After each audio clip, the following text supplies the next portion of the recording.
aujourd'hui, voilà, j'ai reçu quelques commandes hier, ce matin j'ai fait un petit peu les packaging et je me suis dit que c'était une bonne journée pour parler du coup de la vente en ligne, voilà, pour te donner un petit peu mes conseils, savoir quelles sont les choses à faire et les choses à ne pas faire. Donc voilà, donc je te prépare une petite session do et don't par rapport à la vente en ligne, par rapport aux choses qu'on entend, aux conseils qu'on peut voir sur internet, aux conseils que les gens peuvent nous donner, savoir un petit peu mon avis là-dessus, savoir ce que je pense, ce qui est bien à faire, ce qui est pas trop bien à faire, voilà, ce qui est plus ou moins stratégique. Donc je te laisse et je te laisse découvrir du coup un petit peu mon avis, mes conseils pour t'aider à du coup vendre tes créations en ligne de manière plus facile. En tout cas mon avis sur la vente en ligne quand on vend des créations entièrement faites à la main. Voilà, et je te dis à tout de suite. Donc, je ne te conseille pas de faire du stock de tes créations si tu es créatrice de produits faits main. Pourquoi ? Parce que tu ne sais pas ce qui va se vendre et tant que tu n'auras pas vraiment de l'expérience et au moins plusieurs années d'expérience avec ton entreprise, etc., tu ne sauras vraiment pas ce qui va se vendre. Et même si des fois tu crois savoir ce qui va se vendre, finalement tu te rends compte que tu ne vends pas les créations que tu pensais vendre plus facilement. Le risque en faisant du stock, c'est que tu vas justement perdre de l'argent parce que tu vas avoir du stock dormant, tu vas avoir des créations qui ont été fabriquées et qui ne seront pas vendues. Donc tu auras utilisé de la matière première, tu auras acheté de la matière première pour fabriquer, tu auras passé du temps et finalement ces créations-là ne seront pas vendues. C'est une perte d'argent, une perte d'énergie et en plus qu'est-ce que ça va faire si toi tu passes du temps à faire du stock et que tu ne vends pas ce stock, eh bien tu vas être déçu. Tu vas être déçu, tu vas avoir l'impression de ne pas avancer parce que tu auras passé du temps et tu auras mis de l'énergie dans quelque chose qui finalement n'aura eu aucun résultat pour toi. Moi ce que je te conseille de faire si tu commences, c'est plutôt de faire de la création sur commande, c'est-à-dire que tu vas fabriquer un seul exemplaire que tu vas montrer et ensuite tu fabriqueras quand il y aura des commandes. Et ça c'est vraiment ce que je te conseille de faire parce que comme ça, tu gagneras du temps, de l'argent et tu n'auras pas du coup cette perte avec du stock qui pourra être invendu et qui dormira dans tes placards. Donc, je ne te conseille pas de payer un photographe professionnel pour faire des photos, surtout quand tu commences. Pourquoi ? Parce que justement ça va être de l'argent que tu vas dépenser. Généralement, payer un photographe professionnel ça coûte de l'argent, ça coûte quand même minimum 500 € pour un shooting ou des choses comme ça, voire beaucoup plus en fonction du photographe, etc. Mais c'est quelque chose que je ne te conseille pas de faire. Pourquoi ? Parce que quand tu commences, en fait, tu vas pas savoir comment prendre en photo tes créations. De même que le photographe, même si c'est son métier, il va pas forcément savoir comment mettre en avant tes produits parce que tu es la seule personne à connaître le mieux tes produits et justement à pouvoir savoir un petit peu aussi comment les mettre en valeur, comment les mettre en avant. Donc il y a peut-être des photographes qui ont l'habitude de faire des photos produits, des choses comme ça, qui vont peut-être avoir les compétences, mais malgré tout je ne te conseille pas de le faire. Pourquoi ? Parce que ça peut être un ratage complet et du coup les photos que tu auras payées, finalement elles ne vont pas te servir parce que tu vas te rendre compte qu'au fur et à mesure tes photos ne sont pas efficaces. Parce qu'il y a besoin de respecter certains critères pour justement avoir des photos qui sont efficaces pour vendre en ligne, parce que la vente en ligne, je le rappelle, c'est quelque chose de spécifique. Ce n'est pas comme vendre sur un marché, ce n'est pas comme vendre en boutique. Et du coup il y a besoin de photos qui sont vraiment très spécifiques. Et donc si tu ne sais pas comment respecter ces critères, chose qu'on peut apprendre avec l'expérience, ou en tout cas que je parle par exemple dans le programme de Arsène Academy, si tu sais pas ça, le truc c'est que tu vas payer un photographe professionnel et tu vas faire des bêtises entre guillemets. Moi je l'ai fait et les 3/4 des photos que j'avais fait avec le shooting photographe, en fait je les ai pas utilisées. Donc c'est vraiment dommage, surtout que c'est une collection qui finalement n'a pas du tout plu. C'était ma toute première collection et donc je suis passée très vite à autre chose, j'ai changé de style, j'ai fait autre chose qui a beaucoup plus fonctionné et donc finalement le budget que j'avais investi dans mon photographe professionnel, en vrai il n'avait pas du tout été rentable. Donc voilà, sachant qu'on peut faire de très belles photos seules et on peut faire des photos aussi de mise en situation qui n'ont pas besoin d'être portées ou alors mis dans un décor en entier. Il y a vraiment plein d'astuces pour réussir à prendre des photos efficaces pour le web et qu'on le fasse soi-même sans avoir besoin d'avoir un photographe professionnel, du moins pour commencer.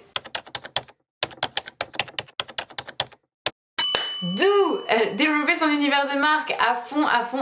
En fait c'est vraiment, il y a beaucoup de concurrence sur la vente en ligne, il y a beaucoup de concurrence de manière générale dans l'artisanat. Vraiment avoir son univers de marque c'est important parce que c'est ce qui permet aux gens de savoir que c'est toi qui fabriques les créations et que c'est toi qui les proposes. Et ils vont du coup petit à petit s'attacher à ta marque, s'attacher à toi et avoir envie de t'acheter et de t'acheter encore et encore. Et en tout cas s'ils ont aimé tes publications, s'ils ont aimé tes posts, liké, t'ont suivi sur les réseaux sociaux, etc. S'ils te reconnaissent au fur et à mesure grâce grâce à ton univers de marque, et bah in fine à la fin ils vont réussir à avoir envie d'acheter tes créations. Alors que si tu n'as pas d'univers de marque, le problème c'est que tu vas vraiment avoir une grosse difficulté à te différencier des autres, et c'est vraiment important de se différencier. C'est pas besoin de faire des choses très originales comme on pourrait le penser. Non, ça n'existe pas, de toute façon toutes les choses ont été faites sur notre planète et donc tu ne pourras pas dire j'ai fait un truc qui ne s'est jamais vu. Non, c'est impossible. Par contre, pour se différencier, il y a mille et une manières de le faire et c'est important de le faire, notamment en développant son univers de marque. Qu'est-ce qu'un univers de marque? Eh bien ça va être par rapport à tes valeurs, à des couleurs, à justement toi, comment tu fabriques, etc. Bref, je pourrais faire une vidéo entière dessus et c'est des cours que j'ai notamment dans ma formation, mais en tout cas c'est important que tu développes ton univers de marque justement pour réussir à vendre tes créations en ligne et te démarquer justement des autres en fait. D'où à fond il faut essayer de vendre rapidement, pas besoin de chercher 1400 heures à faire un super logo vraiment détaillé, on s'en fout, c'est pas le logo qui va te faire vendre. Ça sert à rien d'avoir une collection avec 25 modèles etc. Non, ça se trouve, commence avec très peu de modèles, vois si ça fonctionne et avance. Ça sert à rien de payer un shooting photo avec un photographe, non, fais plus rapide, prends des photos toi-même, essaye de faire les photos les plus efficaces possibles pour la vente sur internet et avance et vois ce qui se passe. Vraiment, je te conseille d'aller très rapidement dans le sens où il faut expérimenter, il faut tester des choses, voir ce qui se passe et ensuite adapter tes actions pour justement réussir au final à vendre tes créations, à trouver un petit peu ce qui te plaît à toi, ce qui te fait plaisir à fabriquer et ce qui plaît aux autres et ce qui se vend aussi. Donc c'est très important d'aller rapidement dans le sens où on va pas attendre 10 000 ans pour se lancer, on va pas attendre que tout soit parfait pour le faire. Non, le mieux est l'ennemi du bien, il faut vraiment faire les choses, même si c'est pas parfait, ce ne sera jamais parfait de toute façon. Donc il faut faire les choses et au fur et à mesure tu vas vendre rapidement, tu vas tester et tu vas avoir des échecs aussi, mais du coup tu vas apprendre et hop tu vas relancer des nouvelles choses, tu vas le faire différemment et du coup tu vas vendre. Donc c'est vraiment important de vendre rapidement, en tout cas d'avoir des créations à vendre rapidement, de tester plutôt que d'attendre 10 000 ans dans son coin que tout soit parfait alors que ça ne sera jamais le cas. Do et don't. Etsy en fait je pense que j'en ferai une vidéo entièrement dédiée. D'ailleurs dis-moi en commentaire si ça t'intéresse, si t'es créatrice de produits faits main, parce que Etsy c'est vraiment quelque chose d'assez complet en fait. J'ai eu une expérience sur Etsy, je regarde ce qui se passe sur Etsy depuis plusieurs années. J'ai été accompagnée par quelqu'un, un salarié d'Etsy pour me coacher etc sur ma boutique à l'époque. Donc je sais comment fonctionne Etsy et on va dire que ça peut être très pratique comme ça peut être vraiment pas bien. En fait il faut aller sur Etsy pour les bonnes raisons. C'est pour ça que je le mets à la fois dans les do et à la fois dans les don't. Pourquoi? Parce que si Etsy peut te permettre d'avoir une boutique en ligne rapidement, de tester et de pas attendre que tu aies ton site web ou que tu aies d'autres solutions etc. Pourquoi pas? Etsy c'est un endroit qui reste malgré tout un endroit professionnel, sécurisé, où tu peux faire des ventes en ligne, où les gens sont rassurés, savent un petit peu ce que c'est Etsy, tu peux montrer tes créations, tu peux faire des fiches produits, tu peux faire vraiment tout ce qui est classique dans la vente en ligne. Maintenant, la seule problématique, et non, je dis la seule problématique, mais non, il y en a plein. En fait, les problématiques, et notamment une, c'est que tu es mis dans la concurrence, et ça en fait, je pourrais rentrer en détail, mais c'est quelque chose qui fait que il ne faut pas compter sur Etsy pour être visible. Honnêtement, je dis pas que c'est impossible, il y a des gens qui y arrivent, mais je sais comment ces gens y arrivent, et ils respectent des critères très précis. Et dans la majeure partie des cas, tu ne fais pas partie de ces critères précis, et donc tu ne vas pas y arriver. Donc il faut oublier Etsy et plutôt miser sur les réseaux sociaux et la communication de manière générale que tu vas faire pour attirer les gens à l'endroit où tu auras prévu de les faire acheter. L'endroit où tu as prévu de les faire acheter, ça peut être Etsy, aucun problème, ça peut être Etsy, c'est sécurisé, etc. C'est pour ça que pour commencer, ça peut être une solution. Maintenant le problème c'est qu'encore une fois tu es mis en concurrence et que tu vas perdre des visiteurs qui vont aller directement chez tes concurrents direct. Et ça c'est le problème d'Etsy parce qu'il met en valeur d'autres concurrents. Non mais ça a aussi plein d'autres inconvénients, notamment le fait que ce soit très cher. Il y a vraiment beaucoup de points négatifs sur Etsy. J'ai plein d'autres solutions et je pense que ça fera le cas d'autres vidéos. Mais en tout cas je conseille, si vraiment c'est la seule solution que tu as pour vendre tes créations en ligne, mais en tout cas juste pour l'avoir en tant qu'outil pour faire payer les gens en fait et qu'ils achètent tes créations. Et je ne conseille pas, en tout cas si tu recherches de la visibilité, si tu recherches à développer tes ventes parce que tu manques de visibilité, ce n'est pas Etsy qui t'apportera de la visibilité. Non, ça la visibilité tu vas le travailler sur autrement avec d'autres outils. Donc, ça ne sert à rien d'être partout. Vraiment, ça c'est un truc... c'est un truc qu'il faut s'enlever du crâne. Et moi-même, des fois, je me fais violence parce que mon métier, à la base, c'est de faire de la communication. Donc j'ai envie d'être partout. J'ai envie de communiquer partout. J'ai des idées sur plein de réseaux sociaux, etc. Sauf qu'il ne faut pas être partout, vraiment. En fait, être partout, ça veut dire être nulle part. Vraiment, c'est exactement la même chose. Parce que si on essaie d'être partout, le problème c'est qu'on va pas être à fond partout, c'est impossible. Sauf qu'un réseau social de manière générale, pour qu'ils te mettent en avant, eh bien il faut que tu sois à fond dedans. C'est-à-dire que tu utilises toutes les fonctionnalités, que tu comprennes comment fonctionne l'algorithme, que tu voilà, qu'au fur et à mesure tu commences à t'adapter un petit peu à ce qu'attend le réseau social, à t'adapter à ta communauté que tu as réussi à construire sur ton réseau social. Tu peux avoir en plus des communautés qui sont différentes sur les différents réseaux sociaux, c'est pas forcément les mêmes personnes qu'on vise. Donc moi je conseille pas d'être partout. C'est pas en étant partout qu'on va être efficace et qu'on va réussir justement à développer sa visibilité. Ce qu'il faut, c'est se concentrer au tout début sur un réseau social et y aller petit à petit. Si plus tard, au bout de plusieurs années, une fois que tu es à l'aise sur un réseau social, tu as envie d'en développer un autre et parce qu'il te paraît stratégique pour ton entreprise, pourquoi pas. Moi j'ai mon avis sur la question et c'est pareil, ça pourra faire le cas de plusieurs vidéos et j'en parle aussi dans ma formation. Moi je recommande une stratégie très précise, mais en tout cas de manière générale mon conseil c'est de ne pas être partout. Vraiment ne sois pas partout, n'essaye pas d'être partout. C'est la meilleure façon d'aller droit dans le mur, de t'épuiser, de ne jamais avoir les résultats que tu attends et du coup d'être déçu et que ouais ça fonctionne pas en fait. T'arrives pas forcément à développer ta communauté et tes ventes derrière. Donc non, ne sois pas partout. Donc, il faut arrêter de baisser ses prix. Non, ça c'est un truc... plus sérieusement, c'est pareil, je pense que ça vaudrait le coup d'en reparler plus longuement, mais on a un gros problème avec les prix, nous en tant que créatrices, parce que on a l'impression que justement, quand on baisse les prix, on va vendre plus. Parce que les gens n'ont pas de budget, etc., etc., etc., etc. Syndrome de l'imposteur, bonjour. Donc, voilà, je sais que c'est pas facile, et moi-même, des fois, je me rebats contre mes vieux démons. Mais vraiment, baisser ses prix, ce n'est pas la solution.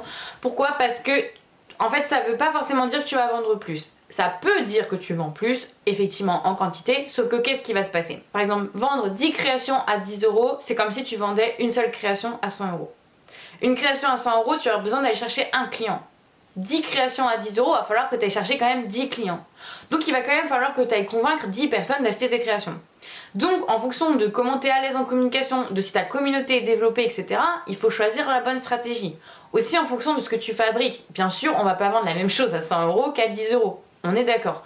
Mais c'est pour te faire comprendre que parfois sur des différences entre je vends ma création 80 € ou je la vends 120 €, la différence finalement, elle paraît pas énorme, mais elle est énorme parce que tu vas pas en fait viser les mêmes personnes, tu ne vas pas être dans un cas tu vas peut-être avoir de la difficulté à être rentable, avoir de la difficulté à t'en sortir, alors que dans un autre cas finalement à quelques dizaines d'euros près ton entreprise va couler de source plus facilement, tu vas faire des revenus, tu vas faire des bénéfices, tu vas continuer à développer ta petite entreprise et tout va mieux se passer. Donc vraiment ne baisse pas tes prix, ça ne veut pas forcément dire que tu vas vendre plus et même si tu vends plus ça veut pas forcément dire que tu vas faire plus d'argent au final en termes de bénéfices et de rentabilité. Et ce que tu veux toi c'est être rentable, pas t'épuiser non plus à la tâche. Donc vraiment ma stratégie ce n'est pas de baisser ses prix mais au contraire de l'augmenter.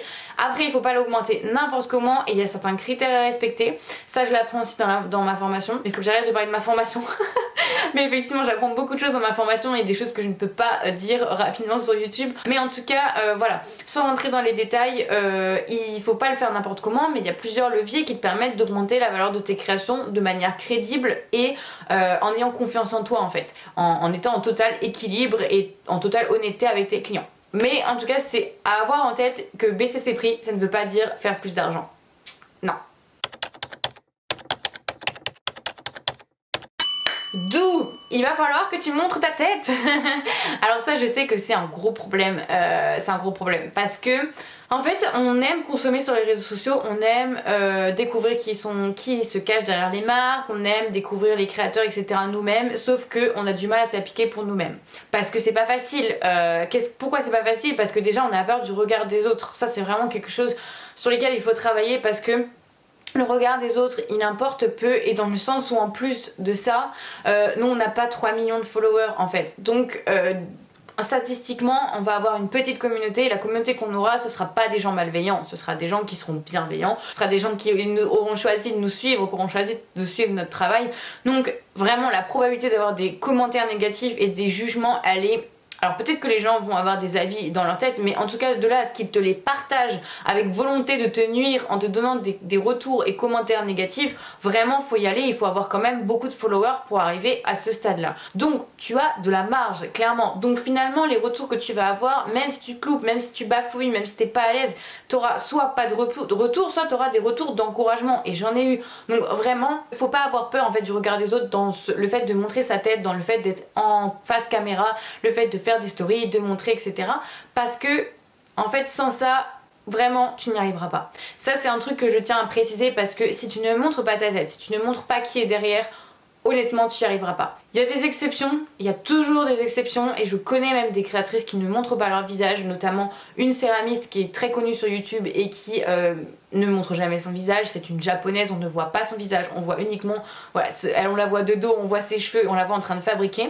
Mais c'est très spécifique, j'ai envie de te dire, c'est un cas sur peut-être des millions de personnes, vraiment.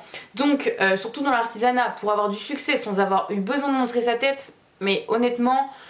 vraiment il faut y aller. Je parle pas de montrer sa tête tout le temps, hein, on est d'accord, je parle pas de faire des chaînes YouTube, etc. Moi je le fais parce que j'adore ça finalement et je me suis découvert une passion pour ça. Mais il y a une différence entre être partout vs ne jamais rien montrer, ne jamais montrer sa tête et ne jamais vouloir montrer qui est derrière ton entreprise. Sauf que ton entreprise c'est quand même toi. Alors, dans le sens où tes créations c'est toi qui les fabriques. L'équipe qui est derrière c'est toi en fait.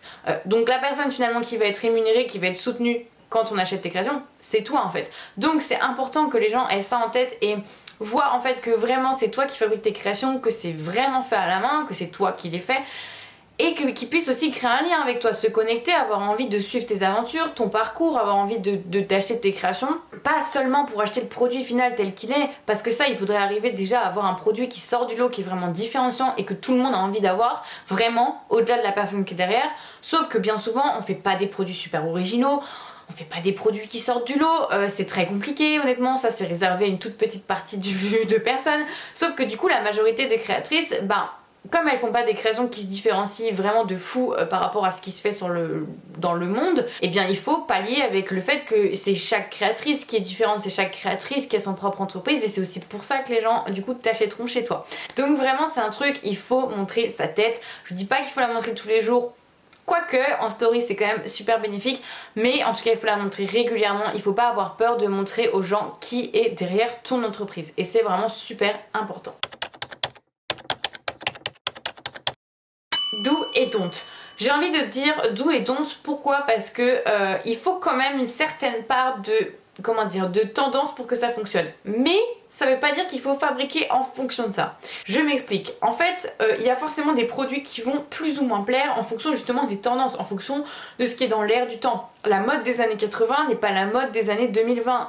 Voilà, c'est normal en fait. On évolue, il y a des styles, il y a des modes, il y a des courants de pensée, il y a des types de couleurs, de formes, de matières qui plaisent plus ou moins en fonction des années, des décennies. Donc forcément en fait, que tu le veuilles ou non, il y a des créations qui vont plaire plus ou moins à certaines personnes en fonction du fait que ce soit dans l'air du temps, tendance ou pas. Mais ça c'est très subjectif, il y a des personnes qui trouvent d'ailleurs mes bijoux vraiment modernes, et d'autres qui les trouvent du coup pas du tout modernes. Et ça j'ai eu les deux retours. Alors que finalement moi je considère mes bijoux plutôt dans l'air du temps, mais c'est un regard qui est super subjectif. Donc forcément, c'est pour ça que je dis doux, forcément que tu vas fabriquer des choses qui sont dans l'air du temps, en fait malgré toi, et d'autres qui le sont moins. Encore une fois malgré toi. Mais ce que je veux dire par là, c'est qu'il ne faut pas fabriquer pour être dans les tendances de l'air du temps. Sauf si vraiment ça t'éclate. En fait, il y a des gens, par exemple, je vais nommer la tendance, on est en 2021 aujourd'hui et bientôt 2022, et la tendance est au punch needle. C'est vraiment des petites décorations qu'on fait avec une technique en fait de broderie spécifique qui s'appelle le punch needle. Je te laisse aller voir si tu ne connais pas ce que c'est. Et ça, il y a beaucoup de gens qui se mettent à faire ça parce que c'est tendance. Donc pourquoi pas? Mais par contre, ne reproduis pas vraiment à l'identique des créations que tu vois parce qu'elles sont tendance. Non, il faut quand même que tu fasses des choses qui te plaisent à toi. Parce que si les créations, en fait, le risque c'est que si elles te plaisent pas à toi, tu n'arriveras pas à les vendre. Et je vais pas rentrer dans les détails pourquoi, c'est une question d'énergie, c'est une question de loi d'attraction, mais en tout cas, si tu ne fais pas des choses qui te plaisent à toi d'abord, laisse tomber, tu n'arriveras jamais à les vendre. Donc vraiment, C'est pour ça que c'est important de faire les choses selon ce que toi tu as envie de faire. Ça peut être dans les tendances, tu peux chercher à aller dans certains types de produits qui sont à la mode en ce moment, mais par contre ne reproduis pas dans le détail de la création ce que tu vois dans les tendances. Vraiment reste focalisé sur ce que tu as envie de te faire, de fabriquer toi et ce qui te fait plaisir à toi avant tout. Alors ça oui, je conseille d'avoir régulièrement de la nouveauté. Pourquoi? Parce que justement tu vas avoir des clients fidèles et je te le souhaite et c'est quelque chose de très sain à développer dans son entreprise, d'avoir des clients fidèles parce que ça stabilise ton entreprise, ça te permet d'être plus sereine toi au quotidien et puis c'est quand même super gratifiant d'avoir des gens qui t'achètent régulièrement tes créations. Donc si tu veux fidéliser les gens, à un moment donné il va falloir proposer de la nouveauté parce que ils vont pas acheter 15 fois la même création. Donc vraiment ça c'est important d'en avoir régulièrement. Par contre régulièrement ne veut pas dire ni tous les jours, ni toutes les semaines, ni tous les mois. Clairement, il n'y a pas de rythme qu'il faut absolument adopter. Ça va vraiment dépendre de toi, de tes envies, de ce que tu as envie de faire, de la façon dont tu fabriques, du type de création que tu proposes, etc.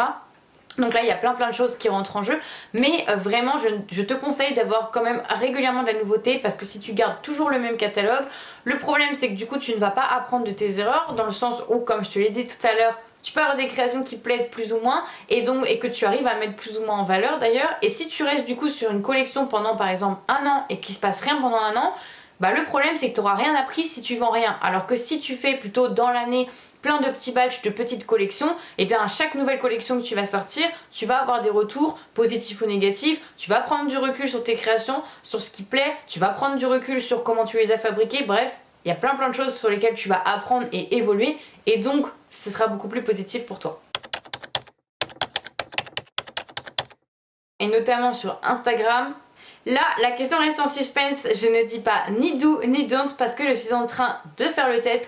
Donc je vais le savoir et je vais pouvoir te faire un retour. Là pendant ce mois de décembre, je suis en train de tester un post Instagram par jour sur mon compte. Donc on va voir ce que ça donne, on va analyser les statistiques et je te ferai mon retour pour savoir si ça vaut vraiment le coup. Mais petit spoiler alerte, ce n'est pas de toute façon obligatoire de faire ça pour arriver à avoir de la visibilité puisque je ne l'avais jamais fait auparavant. Là je suis en train de faire un test et d'en faire un post par jour sur Instagram pendant 30 jours.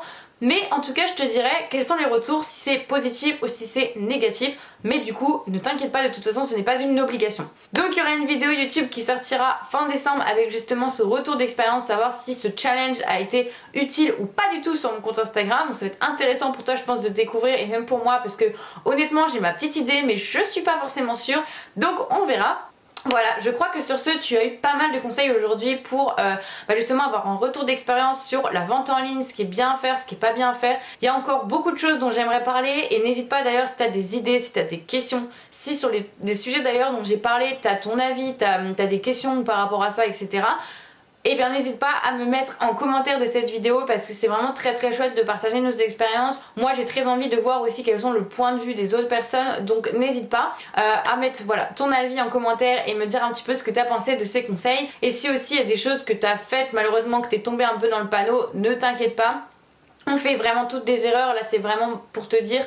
Après tout ce que je t'ai dit, j'ai fait les erreurs et c'est aussi pour ça que je suis capable d'en parler aujourd'hui. C'est parce que je sais pourquoi c'était une erreur, parce que j'ai pris du recul et j'ai vu qu'en fait il y avait d'autres façons de faire qui étaient bien plus efficaces. Donc voilà, mais vraiment on faut pas se flageller, hein. C'est sûr qu'on fait vraiment tous des erreurs, on apprend par l'expérience, c'est aussi ça l'entrepreneuriat. Mais en tout cas c'est vrai que sur la vente en ligne, si on peut éviter de faire quelques petites erreurs au début pour gagner du temps, c'est quand même chouette parce que ça reste pas forcément évident de vendre ses créations en ligne, hein. C'est comme toute entreprise à développer, ça prend du temps, de l'énergie et c'est pas évident. Donc voilà. Pour ce, je te laisse pour cette vidéo. J'espère qu'elle t'aura plu. Si c'est le cas, n'hésite pas à mettre un petit pouce et à t'abonner à la chaîne si tu veux avoir les notifs des prochaines vidéos qui vont sortir, puisque cette vidéo fait partie d'un challenge que je me suis donné pour sortir une vidéo YouTube par jour pendant le mois de décembre, du 1er au 24 jusqu'à Noël. Sur ce, je te souhaite une très belle journée ou soirée en fonction de quand tu regarderas la vidéo et je te dis à très vite.